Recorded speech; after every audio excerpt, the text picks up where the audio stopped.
दोस्तों आज हम सीखने वाले हैं व्हीटस्टोन सेतु के बारे में। व्हीटस्टोन सेतु का प्रूफ हम करेंगे और अगर आपने 5 मिनट दे करके इस वीडियो को पूरा कंप्लीट देख लिया तो आपको पूरे व्हीटस्टोन सेतु के बारे में जानकारी मिल जाएगी। ठीक है, तो आइए स्टार्ट करते हैं। सबसे पहले आप यहाँ पे देखिए कि व्हीटस्टोन सेतु करता क्या है। व्हीटस्टोन सेतु के द्वारा दोस्तों हम क्या करते हैं कि अज्ञात प्रतिरोध का मान ज्ञात करते हैं। ठीक है, अज्ञात प्रतिरोध का मान ज्ञात करने के लिए व्हीटस्टोन सेतु का इस्तेमाल किया जाता है।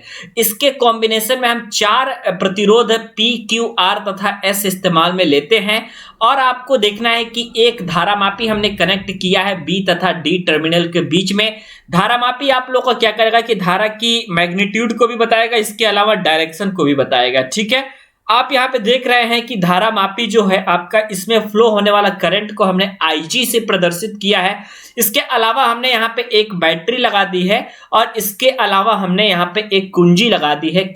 ठीक है, अब यहाँ पे अगर आप कुंजी को बंद करेंगे, स्विच ऑन करेंगे अगर आप, तो इसमें जो है पूरी तरीके से करंट फ्लो होगी। ठीक है, तो यहां पे ये कहा जाता है दोस्तों कि जब आप लोगों का गैल्वेनोमीटर में जीरो डिफ्लेक्शन शो हो, यानी कि जब आपका IG इज इक्वल टू 0 हो, तो उस स्थिति में जो आपका P अपॉन Q की वैल्यू होती है वो आपकी R अपॉन S की वैल्यू के बराबर होता है। ठीक है, लेकिन सवाल ये आता है कि आप पूछेंगे सर ये एक्चुअली में होता कैसे है, आप हमें प्रूफ करके दिखाइए। ठीक है, क्योंकि परीक्षा में तो प्रूफ पूछा जाता है, तो आइए मैं आपको प्रूफ करके बताता हूं कि कैसे आपका ये स्टेटमेंट निकल के आता है।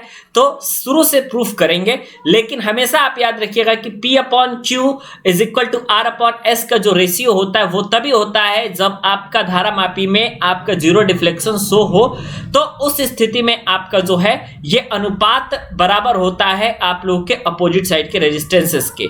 P upon Q is equal to R upon S। अब आपको देखिए क्या करना है, इसमें जब आप स्विच ऑन करेंगे तो यहां पे आप देख सकते हैं कि एक क्लोज लूप बन रहा है। ठीक है, तो आप लिख सकते हैं कि इन क्लोज लूप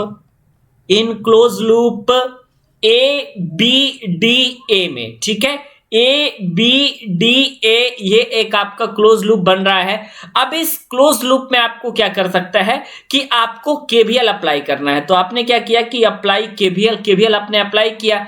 तो जब आप KVL इसमें अप्लाई करोगे तो इसकी वैल्यू हो जाएगी आपकी I1P। ठीक है, I1P हो जाएगा प्लस IG इंटू 0 हो जाएगा, क्योंकि मैं इसको नहीं लिखूंगा क्योंकि मैं आपको बताता हूं कि जब गैल्वेनोमीटर में जीरो डिफ्लेक्शन शो होगा, जब IG की वैल्यू 0 होगी तो 0 में आप कैसे भी मल्टीप्लाई कर दो तो वो 0 ही आएगा।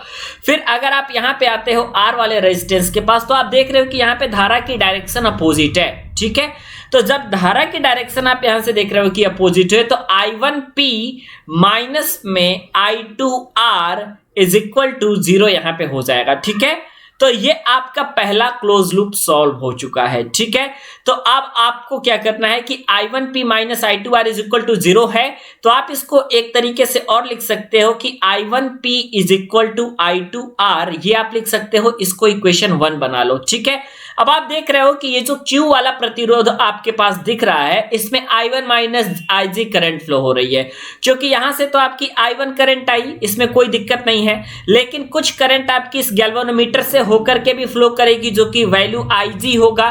तो फाइनली इस Q में आने वाला जो करंट होगा वो I1 माइनस IG हो जाएगा। ठीक है, इसी तरीके से इस S वाले प्रतिरोध में अगर आप देखोगे तो यहां से तो आपकी I2 करंट आ रही है और ऊपर से आपका IG करंट आ रहा है, तो S में total I2 plus IG current जाएगा। ठीक है, तो जब आपका जीरो डिफ्लेक्शन शो होगा तो फिर आप देखिए कि यहां पे क्या होगा दोस्तों कि इसमें भी आप अब KVL अप्लाई करोगे। ठीक है, आप कैसे भी KVL अप्लाई करो, बस करंट की डायरेक्शन को सही लेना है आपको, तब जाकर के आपका KVL अच्छे से अप्लाई होगा। चलिए मैं यहाँ पे रेड कलर के पेन से यहाँ पे मैं KVL अप्लाई करता हूं। ठीक है, तो यहां पे आपको क्या करना है कि करंट के डायरेक्शन में IR आपको पॉजिटिव लेके चलना है और करंट के अपोजिट डायरेक्शन में आपको IR जो है वो नेगेटिव लेके चलना है। ठीक है, तो ये जो है आपका जब जीरो डिफ्लेक्शन शो होगा तो IG की वैल्यू 0 हो जाएगी, यानी कि यहां पे आपका निकल के आ जाएगा I1 इंटू में Q।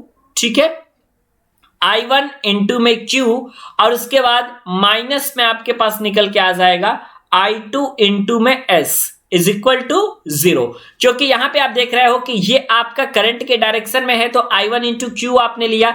फिर आप आगे बढ़ते हो तो आप देखते हो कि यहां पे करंट की डायरेक्शन अपोजिट हो जाती है, तो I2 इंटू एस आप नेगेटिव में ले लेते हो। तो आपने मालूम किया कि भैया I1 क्यू की जो हमारे पास वैल्यू आई वो आपकी I2S की वैल्यू के बराबर आ गई। इसको आपने इक्वेशन नंबर 2 कर दिया।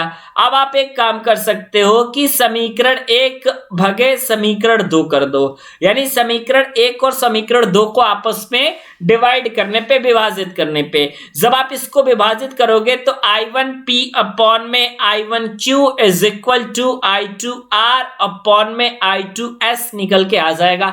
I1 से I1 को कैंसिल कर दो, I2 से I2 को कैंसिल कर दो, बचने वाला हमारा पोर्शन निकल के आ जाएगा। आपका फाइनल जो आंसर है, रिजल्ट निकल के आ जाएगा P upon Q is equal to R upon S। लेकिन ये कब होगा? जब आपका डिफ्लेक्शन जो है वो 0 होगा, IG इज इक्वल टू 0 होगा, गैल्वेनोमीटर आपका 0 डिफ्लेक्शन शो करेगा। तो इस तरीके से आप आसानी के साथ प्रूफ कर सकते हो। और आप हमेशा याद रखना है कि व्हीटस्टोन सेतु जो होता है, इसका प्रयोग अज्ञात प्रतिरोध के मान को ज्ञात करने के लिए किया जाता है। इसका खोज इंग्लैंड के वैज्ञानिक CF व्हीटस्टोन ने 4 प्रतिरोध, 1 सेल और 1 कुंजी को लगा करके ऐसी व्यवस्थाओं को इन्होंने प्रतिपादित किया। इसका प्रैक्टिकल भी आप लोग डिप्लोमा में या इंटरमीडिएट में, ITI में बहुत सारी जगहों पे इसका प्रैक्टिकल भी करते हो और इसके बीच में रिलेशन को आप एस्टैब्लिश करते हो।